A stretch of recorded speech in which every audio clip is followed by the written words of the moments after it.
I'm going to throw out a very interesting Darwinistic philosophical approach to this whole thing and see what it makes you think of, right?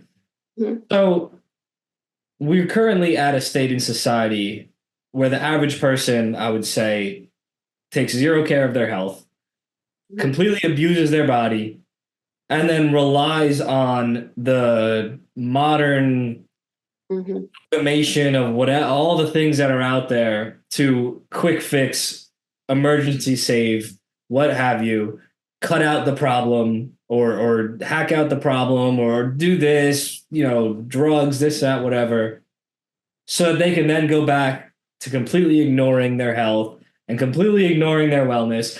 And it's like the modern Western emergency services, while at a baseline beautiful and awesome for humanity, have they allowed and created this behavior in society where people can avoid doing the work and not suffer the consequences of not doing the inner healing work? People can completely abuse themselves, their mind, their body, their emotions, and are allowed to be living still. Whereas natural consequence would have their own actions killing them. And when you Mm. remove natural consequence, how can anything but chaos stem from that? And then look at all the chaos we see today. It's like, would more people be living right, at least at a ratio level, if they had to? Because there was actual consequences rather than being, saved or so-called saved and allowed to live still. It's an interesting Darwinistic. Allowed to live. I mean, on the surface, there's so many answers, like my mind. There's so many things I can say about that. But yeah, on the surface level, obviously, if people were held more accountable for their health, there would be less rebounding into the Western medical system for sure, without a doubt, 100%. Um, but there's so many layers to that.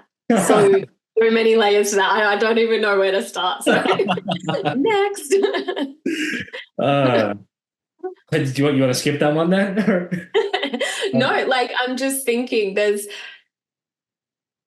I mean, you can go down any path here. Human rights, you can go down the path of keeping people alive for too long so their quality of life is just not there, and that's what we do in Western medical system. But at the same time, we could also go down the path of people have had such a better life because they have been able to give birth and not bleed out through giving birth and not have their baby die because the cord's been wrapped around the neck because there's been surgeons and people there to save both the mother and the child's life.